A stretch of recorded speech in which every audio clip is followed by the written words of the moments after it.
O Senhor esteja convosco. Ele está no meio de nós. Proclamação do Evangelho de Jesus Cristo, segundo Mateus. Glória a vós, Senhor. Naquele tempo, disse Jesus a seus discípulos: nem todo aquele que diz Senhor, Senhor, entrará no reino dos céus, mas o que põe em prática a vontade do meu Pai que está nos céus. Naqueles dias, muitos vão me dizer, naquele dia, muitos vão me dizer: Senhor, Senhor, não foi em teu nome que profetizamos? Não foi em teu nome que expulsamos demônios? Não foi em teu nome que fizemos milagres? Então, eu lhes direi publicamente: jamais vos conheci. Afastai-vos de mim, vós que praticais o mal. Portanto, quem ouve estas minhas palavras e as põe em prática é como um homem prudente, que construiu sua casa sobre a rocha. Caiu a chuva, vieram as enchentes, os ventos deram contra a casa, mas a casa não caiu, porque estava construída sobre a rocha. Por outro lado, quem ouve essas minhas palavras e não as põe em prática, é como um homem sem juízo, que construiu sua casa sobre a areia. Caiu a chuva, vieram as enchentes, e a casa caiu. A sua ruína foi completa. Quando Jesus acabou de dizer essas palavras, as multidões ficaram admiradas com seus ensinamentos. De fato, ele as ensinava como quem tem autoridade, e não como os mestres da lei. Palavra da salvação. Glória a vós, Senhor. Que a palavra de Deus perdoe os nossos pecados. Amém. Querido povo de Deus, que me acompanha em casa, pelo rádio, pela TV, nós estamos há praticamente 3 meses, tempo difícil.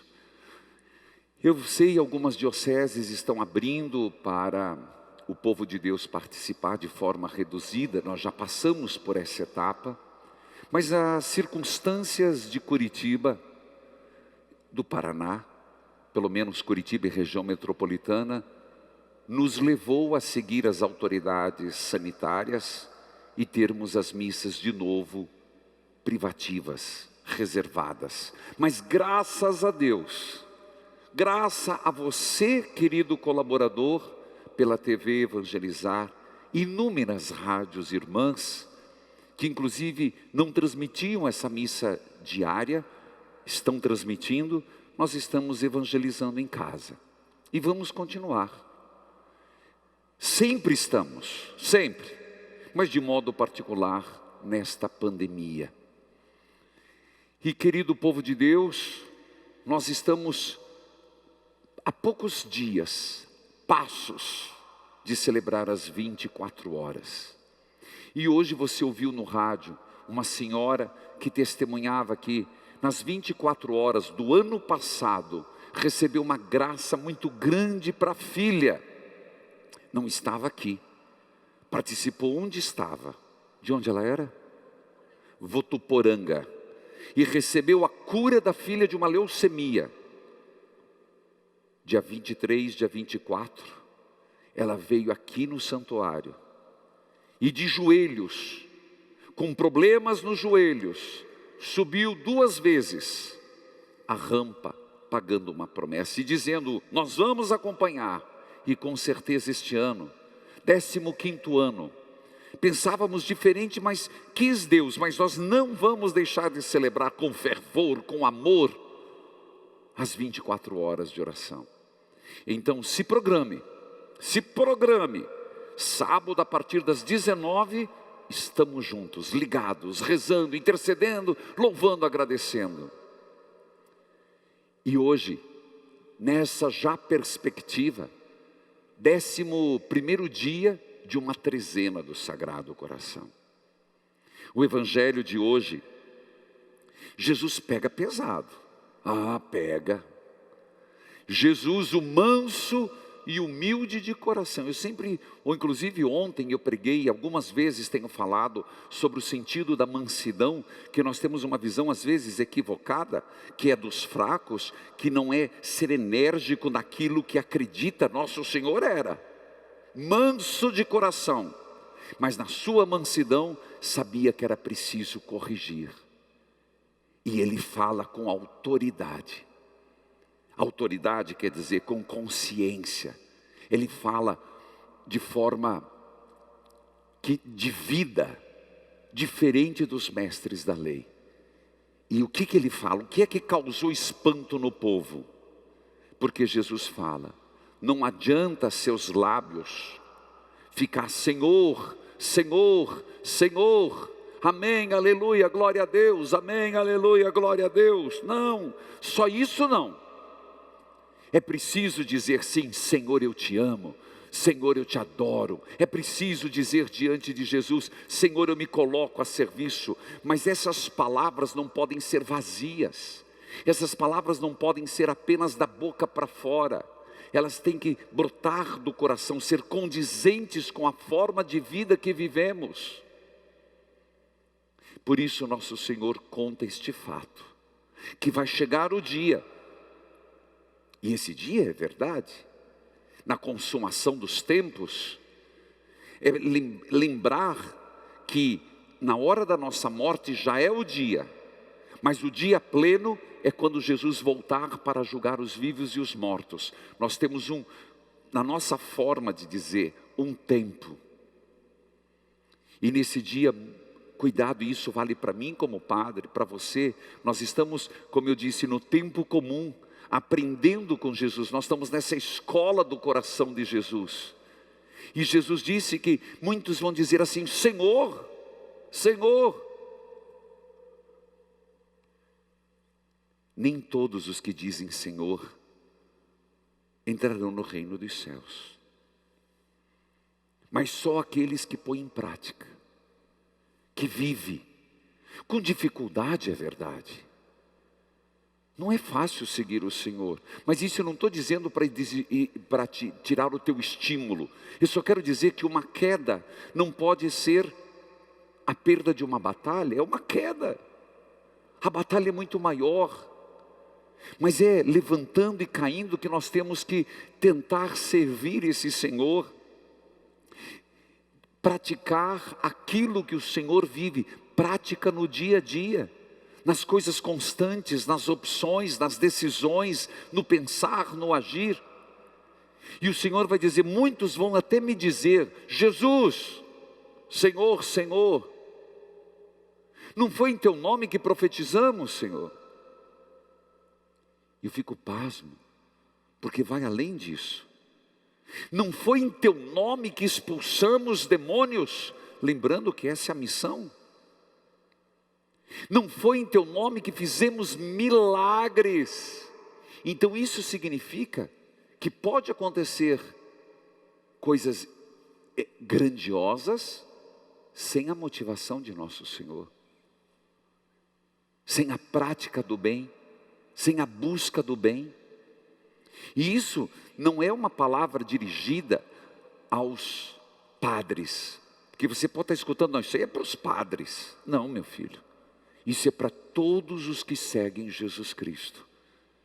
E o que vale aqui como máxima, o que vale aqui é aquilo, você lembra que nosso Senhor disse há poucos dias, aquele que me negar diante dos homens, eu negarei. Por isso que diz, então lhes direi publicamente, quer dizer, lembra que nosso Senhor disse também que é preciso que proclamem acima dos telhados, que aquilo que estiver escondido, que a luz brilhe. O Senhor, publicamente diante de todos, irá dizer, não o conheço. Mas aí você pode dizer, como Jesus não conhece? Ele mesmo fala qual é a medida. Eu não o conheço. Porque qual é o nível do conhecimento do Senhor? Ele também já deixou claro. Eu sou o pastor, eu conheço minhas ovelhas, elas me conhecem, elas escutam a minha voz. Em toda ação evangelizadora é isso, da igreja, toda ação da igreja, mas você como pai, você como mãe, você como cristão, eu como sacerdote, é seguindo a voz do Senhor, e mais, não praticar o mal. Se você perceber, várias vezes aparece isso: ouvir a minha voz e não praticar o mal. E aqui, aí ele não diz o que é não praticar o mal. Ele apenas diz que nenhum cristão está autorizado a praticar o mal. Então eu te pergunto, não é de nos perguntarmos que mal eu estou praticando. Podemos não fazer coisas horrendas, escandalosas. Podemos não estar fazendo como muitos líderes fizeram no passado, fazem hoje. Podemos não estar fazendo coisas tão notórias, um mal tão notório. Mas a partir do momento que eu ou você prejudicamos alguém, conscientemente encaminhamos nossa vida em fazer o mal, seja pelo egoísmo, seja pela presunção, seja pela vanglória, seja pelo orgulho, seja pela soberba, seja pela ganância, até nas relações de trabalho, até dentro de casa, não praticar o mal. E essa devia ser a nossa medida. Aí entra a mansidão. A mansidão não é você não lutar por aquilo que acredita. É você conseguir pensar antes de falar, de refletir antes de agir, de ponderar antes de decidir. Ponderação, serenidade, não praticar o mal. Isso deveria ser uma regra de ouro, porque há poucos dias também nosso Senhor disse: não faça aos outros o que não querem que faça a você. Você gostaria que alguém fizesse o mal na tua vida? Você gostaria de que alguém ficasse maquinando o mal para você? Não. Tanto que se algum líder, você percebe que existe maldade, naturalmente você rechaça, seja quem for, em qual grau existe. Tanto que é tão verdade, que se alguém pratica um mal, a ponto de se tornar um perigo, a sociedade já sabe, pega e tira da sociedade, e encarcera. Teoricamente, aqui estou falando teoricamente, eu não estou dizendo que o sistema prisional resolve o problema, mas é uma forma de dizer: essa pessoa é perigosa para a sociedade, ela pratica o mal, então ela viverá reservada. Esse é o conceito. Na vida espiritual a mesma coisa. O problema é que a gente não leva isso para a vida espiritual. Gente, nós devíamos nos vigiar muito. Às vezes nós agimos com maldade. Às vezes nós queremos tacar um pouquinho mais de lenha para ver a fogueira pegar. Nós somos muito espertos. Nesse contexto, o Senhor ainda diz, faz duas analogias, não é uma parábola. Construir a casa sobre a rocha. Mas ele não está falando aqui, eu não estou falando de família. O contexto hoje desse texto, dessa perícope, desse evangelho, é construir a vida. Quantos de nós, às vezes, construímos nossos sonhos em castelos de areia? E queremos que dure. Sonhos, projetos, Quantas vezes nós estabelecemos a nossa vida em nada sólido? Aí você vai perceber, você vai dizer, as coisas não dão certo para mim. Fica pulando de casamento para casamento, fica pulando de emprego para emprego, fica pulando de estado de vida para estado de vida. Se não tiver solidez, um padre não permanece padre até o fim da vida. Se não tiver rocha no fundamento, um casamento não perdura. Se não tiver rocha abaixo da vida cristã, a pessoa fica vulnerável. E se de repente alguém faz uma proposta mais interessante, ela não hesita. Quer um exemplo? Tenho que agora cuidar das minhas palavras. Todo mundo sabe quando vem uma doença grave. Tem o Covid, mas tem muitas outras. Leucemia, câncer.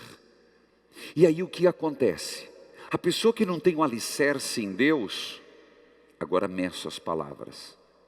Se alguém diz que fazer tal coisa, um ocultismo, fazer tal coisa resolve, ela não hesita um momento em abandonar sua igreja, abandonar sua crença, abandonar sua fé, em vista de uma oportunidade de um milagre. Você vai dizer, mas isso está certo? Não está.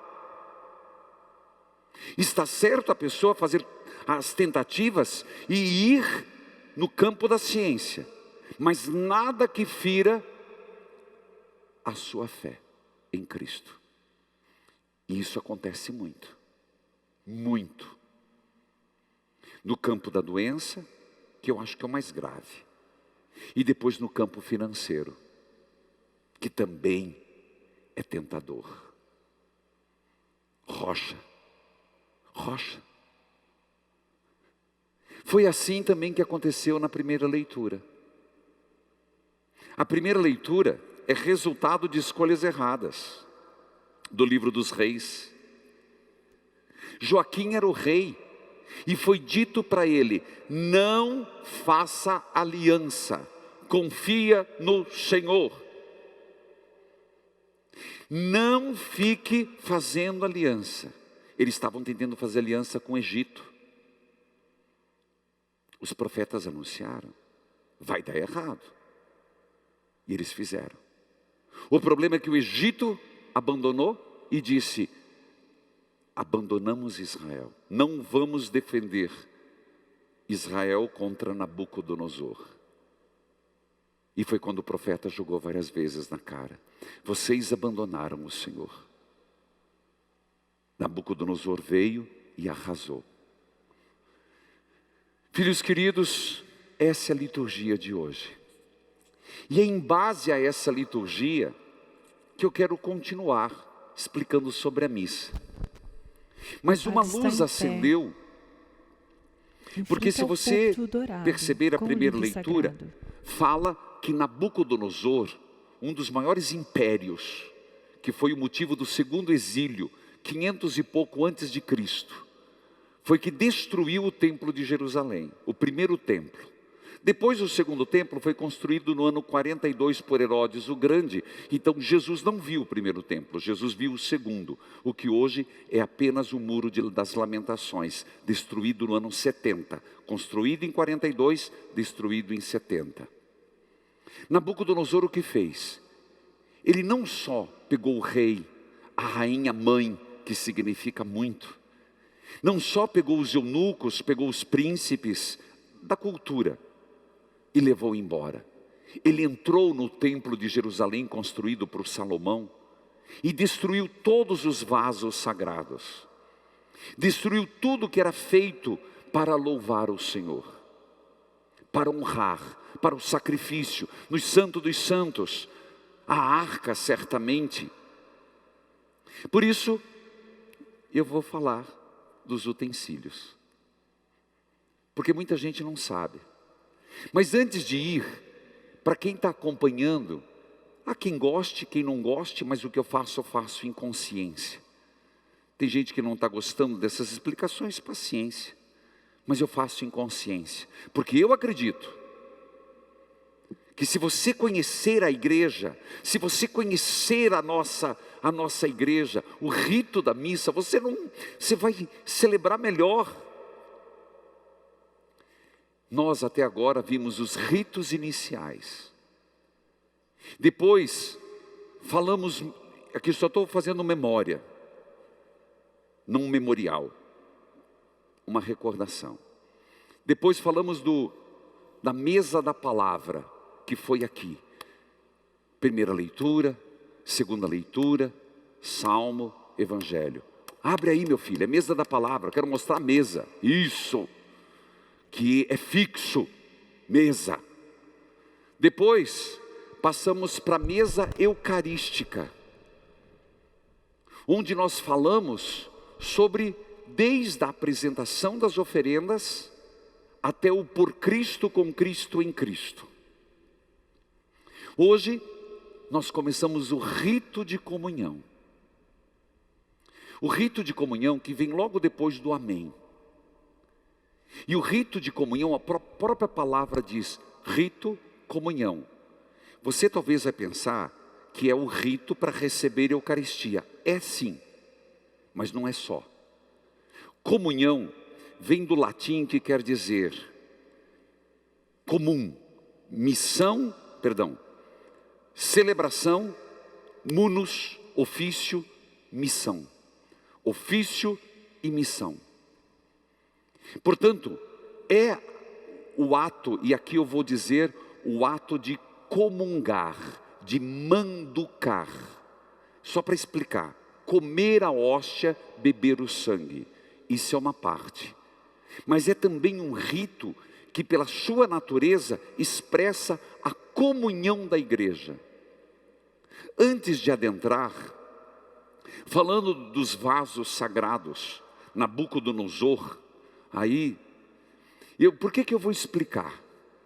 Porque eu nunca vou esquecer que certo cinegrafista veio trabalhar conosco, hoje cresceu bastante, mas foi, primeira coisa, foi fazer a bênção eucarística. O nosso diretor José de Mello está ali, não sei se ele sabe dessa história, mas depois eu falei que quando for trabalhar a partir de agora, depois da pandemia, vai ter que fazer um cursinho básico, viu, diretor? Não só de ser bom cinegrafista e ser devoto de São Brás, porque todo cinegrafista tem que ser devoto de São Brás. São Brás, que eu não perca o foco jamais. Mas tem que entender de missa, porque teve um cinegrafista, está por aqui, que recebeu o comando lá, vocês não entendem como é que funciona, né? A câmera capta, mas quem está em casa, eu gosto de ter essas conversas, e tem que ser nessa missa mesmo. Tem alguém lá que fica, um dia eu vou mostrar, se não aqui num outro momento, que ninguém imagina como é que é, um monte de imagem, e a pessoa fala no ouvido, falou assim, mostra o ostensório, e a pessoa, o que é isso? Aquele que está lá na frente, o que é isso? Aquele sol. Aprendeu. Tem gente que mesmo na comunidade não entende os vasos sagrados. E eu gostaria de explicar que é um resquício do judaísmo. Nós somos uma religião judaico-cristã. Já expliquei que não são paninhos. Nós estamos falando do corporal. Aí se os câmeras quiserem vir para frente para fazer zoom, fica à vontade. O que é o corporal? Corporal é um pano, geralmente feito de linho, geralmente engomado, que é feito dobrado em 3 partes. Para frente, para cá e para cá. Santíssima Trindade, sempre. Depois, nós temos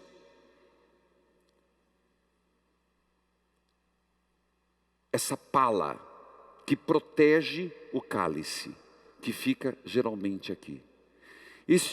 Temos a hóstia magna. Geralmente quando alguém comunga, ela comunga da hóstia pequena. A hóstia que é feito de trigo e água, não vai fermento. Geralmente feito, quando terminar a Covid eu vou fazer um padre missão, que eu gostei, numa fábrica de hóstias. quero fazer para explicar para o povo. Me lembra, viu, diretor? Mas recebe a pequena. A grande nós chamamos de hóstia magna. Hóstia maior, que é para mostrar ao povo. Tem vários diâmetros. Depende da celebração, depende da visibilidade, depende também onde ela será exposta. Não temos um pratinho, nós temos o chamado patena. E por favor, não queiram roubar, não digo isso por você que está em casa, mas tem muitos ladrões que acham isso aqui é de ouro. Não é de ouro, gente, é dourado, é diferente, chama-se patena. Depois nós temos o sanguíneo. O que difere do sanguíneo é que o sanguíneo é dividido, sempre tem uma inscrição eucarística de um lado, eucarística do outro, e uma cruz. Diferentemente, por favor, Daniele, esses aqui já expliquei, são chamadas galhetas, não são vasinhos.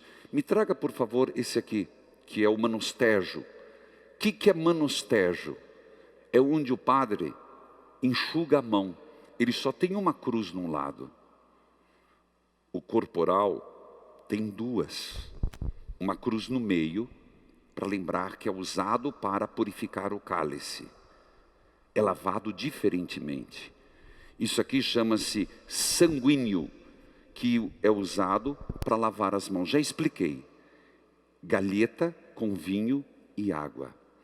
E este aqui chama-se, muito obrigado, chama-se cibório. É o que tem tampa. O que tem tampa é cibório, que vai depois guardado no sacrário. E esse é o véu, vou usar a palavra mais simples, é o véu que se protege o Santíssimo Sacramento, também como identificador. Aqueles que têm o véu, as hóstias estão consagradas. E esta peça é chamado cálice. É verdade que pode ser de várias formas. Muitos falam, e existe uma O padre segura muito o cálice se falou do Santo Graal. O que é o Santo Graal? Que foi, sem dúvida, uma tentativa de encontrar qual foi o cálice que o próprio Jesus usou na última ceia. Sendo bem sincero, não gastemos especulações sobre isso. Se foi, provavelmente, de barro.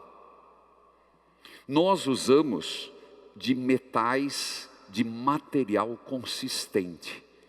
Na Arquidiocese de Curitiba, eu não sei se vale esse diretório ainda, foi feito por Dom Pedro, que não se use de vidro para não mostrar fragilidade. Portanto, esses são os âmbula, véu, pala, patena, hóstia magna, cálice, corporal, sanguíneo. E isso, no tempo do rei Salomão, geralmente há uma cruz, isso é importante, virada para o povo. Porque toda missa é feita no sacrifício do Cristo. Então essa cruz maior. Mas é comum essa cruz virada para o povo. Que você está vendo, não tem outra cruz aqui no presbitério. Mas em cima do altar, virada para o sacerdote, também tem uma cruz. Que é esse crucifixo. Que é para o padre também, e é uma memória contínua e permanente do sacrifício do próprio Cristo. Portanto, esses são os objetos. No tempo de Salomão, certamente, muitas outras coisas. O que fez Nabucodonosor? Pegou todos os vasos sagrados, levou para a Babilônia. Vou contar um fato, antes de ir para o rito da comunhão. Curiosidade. Nabucodonosor, tinhoso, pegou o cálice do sumo sacerdote e levou para suas orgias. Verdade. O padre segura o cálice. Está em Daniel isso. E bebeu. Em sua mão. fazendo um sacrilégio, usando os cálices sagrados. Foi quando no meio do palácio apareceu uma mão e escreveu, uma mão do nada, escreveu um texto. Eu não vou adentrar nesse, que aí eu vou longe. Isso fica por tua conta. O respeito com os utensílios sagrados. Agora você não vai dizer mais paninho, não vai dizer mais isso, vai dizer aquilo. Tem nome, viu? E merece respeito, porque é onde o Cristo vem a nós. No rito da comunhão, começa-se com o Pai Nosso. Mais uma vez, eu não vou adentrar o Pai Nosso inteiro, já escrevi, e oportunamente, depois que eu fizer essa parte maior, volto ao Pai Nosso. Mas alguém me perguntou, e eu leio os e-mails: Padre, pelo menos me explica sobre estais nos céus. Filhos, toda vez que aparece está nos céus, não significa um lugar. Mas céus significa não um Deus distante, mas uma situação privilegiada de comunhão com Deus. E céus aqui dá a impressão de que são vários departamentos, né? Como se fosse vários céus. Tem um sentido das muitas moradas, mas aqui céus significa todo estado de profunda comunhão com Deus. Comunhão, rito de comunhão. Terminado o Pai Nosso, se você observar, prometo que eu volto a explicar um dia todas as petições. Deixa primeiro eu conseguir lançar esse livro, porque aí você vai ter uma didática, porque eu escrevi nele, e aí você vai poder acompanhar, porque o Pai Nosso requer uma explicação bem detalhista, porque é a oração do próprio Cristo. Logo depois do Pai Nosso, nós terminamos o quê? Livrai-nos de todos os males. Pai nosso que estais no céu, santificado seja o vosso nome. Venha a nós o vosso reino, seja feita a vossa vontade, assim na terra como no céu. O pão nosso de cada dia nos dai hoje. Perdoai-nos as nossas ofensas, assim como nós perdoamos a quem nos tem ofendido. E não nos deixeis cair em tentação, mas livrai-nos do mal, sem o amém. Ué, mas tem um amém no terço. Tem um amém quando você reza a parte. Na missa não tem amém. Por que não tem amém? Porque há um desdobramento do Pai Nosso. Imediatamente depois, o sacerdote faz a seguinte oração: livrai-nos de todos os males. Perceba, é como que isso até podia ser tirado. Mas foram perguntar, que quem começou o Concílio Vaticano II foi São João 23, mas ele morreu antes de terminar. E quem continuou foi Paulo VI. E perguntaram para ele: tiramos ou deixamos? Ele falou: deixe. Mas veja que essa oração é um próprio desdobramento do Pai Nosso. Por isso não tem amém. Livrai-nos de todos os males, não é o Pai Nosso? Dai-nos hoje a vossa paz. Ajudados pela vossa misericórdia, sejamos sempre livres do pecado, protegidos de todos os perigos, enquanto vivendo a esperança aguardamos a vinda do Cristo Salvador. É um Pai Nosso, ainda não terminou. E o povo responde o que muitos rezam, outros irmãos separados rezam: vosso é o reino, o poder e a glória para sempre. Se você for rezar com o evangélico, ele reza o Pai Nosso terminando assim. Nós também, só que com uma oração no meio: a vosso é o reino, o poder e a glória para sempre. Nunca se deu conta disso? A gente reza na missa. E aí vem Senhor Jesus Cristo, vem a oração da paz. O Pai Nosso, em modo geral, na missa, ele tem um objetivo: perdoai-nos os nossos pecados. Frei Antoniazzi nos faz o questionamento, que você lembra daquele texto: se você estiver perto do altar para fazer uma oferta, e lembrar que teu irmão tem algo contra ti, deixa a oferta e vai se reconciliar. O Pai Nosso aqui, comunhão, tem o sentido de comunhão com Deus e comunhão entre irmãos. Por isso que ele é importante. Perdoai-nos as nossas ofensas, assim como nós perdoamos. Então, perdoe-nos, Senhor, porque eu perdoei. Então eu posso comungar. Ele tem esse sentido, segundo mais um sentido bíblico teológico do Pai Nosso, de modo geral. Moisés, tire as sandálias. É como se toda missa nós estivéssemos caminhando. É uma peregrinação. E a missa é como uma sinfonia que está chegando no grande finale. Quem já viu uma ópera, quem já viu um musical, sempre vai ter, mesmo num filme, vai ter aquela catarse, vou usar um termo grego, catarse, aquele momento, o ápice, em italiano, o gran finale. Depois da palavra, a Eucaristia, e vem o nosso gran finale, nosso. Receber Jesus é nosso. Aqui é o momento ápice. Entenda o que eu estou dizendo. Aqui é o momento da Trindade. O Pai, pela epíclese do Espírito Santo, e o Cristo se faz presença. O nosso gran finale é receber Jesus, a manducação, comer. Então, como nós estamos chegando nesse momento, ainda a igreja nos lembra, é preciso perdoar. Então, Pai, perdoa-me, assim como eu perdoei. Mas se eu perdoei, eu preciso da paz. O rito da paz, ela vinha com o ósculo da paz. O que é ósculo? É o beijo da paz. Isso mesmo, beijo, beijar, dar o beijo da paz. Não, por favor, não vamos fazer como um comentarista, é verdade. Nesse momento nós vamos desejar a paz, o que era chamado o ósculo da paz que Judas deu em Jesus. Estragou tudo. Eu estava na missa. Filhos queridos, não. Se eu perdoei e o Pai me perdoou, eu estou na paz. Então a oração que vem, Senhor Jesus Cristo, dissestes aos vossos apóstolos, eu vos deixo a paz, eu vos dou a minha paz. Olha o que diz a oração que o padre faz pela Assembleia. Essa oração é presidencial.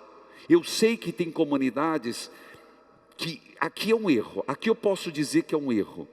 Não é uma oração para o povo rezar, é oração presidencial. O padre, em persona Christi, reza pelo povo. Senhor Jesus Cristo, dissestes aos vossos, depois de ter perdoado, deixo-vos a paz, dou-vos a minha paz, não olheis os nossos pecados. Olha a fé que anima a vossa igreja. Que igreja? Só que está ali na comunidade? Não. Só a que está aqui. Por isso que tem sentido até a missa privativa, até de um padre doente, que por várias razões, há muitos anos, não celebra mais com o povo, porque a igreja está aqui. Essa paz, essa unidade da igreja no mundo inteiro, do nascer ao pôr do sol, um sacrifício perfeito. Quando um padre reza, quando uma comunidade reza, ela não reza sozinha. Essa oração está mostrando essa catolicidade, católica, apostólica romana, universalidade. Nunca esqueça, a tradução da palavra católica quer dizer universalidade. Mas a fé que anima a vossa igreja, dai-lhe segundo o vosso desejo. Olha o desejo, paz, unidade. Mas esta oração é dirigida a Jesus. Vós que sois Deus. É uma das poucas orações que são dirigidas à segunda pessoa da Trindade. Geralmente ao Pai. Aqui é a Jesus. Vós, Jesus, que sois Deus, Pai, no Espírito Santo. E aí, num gesto, que pode ser um abraço. O ósculo faz tempo que não se tem. No tempo de Covid, não precisa, não é obrigatório o aperto de mão. Isso é muito brasileiro, viu? Na Europa você não vê isso de jeito nenhum. Mas não é porque você não aperto, você não desejou a paz. Você está numa assembleia constituída? Você lembra que a presença real de Jesus é na assembleia constituída na palavra e na Eucaristia, a paz do Senhor esteja sempre convosco. Aí o que você responde? O amor de Cristo nos uniu. Bom, meus irmãos, se o amor de Cristo nos uniu, não tem guerra. Se o amor de Cristo nos uniu, não tem inimigos. Se o amor de Cristo nos uniu, não tem aqui quem pratica o mal. Entende essa dimensão da eclesialidade, da comunhão? É nesse contexto que segue um dos ritos mais lindos, que eu continuo semana que vem. Padre, eu quero que o senhor me explique o pedacinho de hóstia que põe no cálice. Semana que vem. Por isso, se delicie. Me desculpe dizer um salmo, me vem um salmo aqui. Como o óleo que cai na cabeça de Araão, cai pela barba.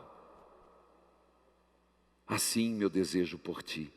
Eu diria assim, que quando você se debruça, estuda sobre a missa, vai aprendendo os detalhes, você se delicia como o óleo que Araão se lambuzava, unção de Deus. Procure, nas suas pesquisas, não vai me dizer que não tem tempo, tem tempo. Estude um pouco mais sobre o rito da missa. Acredito que exatamente por isso São Tomás de Aquino participava de 3, por dia. Por dia. Uma para se preparar, outra para comungar, outra para agradecer. Era o jeito dele viver. E às vezes a gente fica reclamando de uma na semana, né? Se é que vai. Que o Senhor nos ajude. Amém.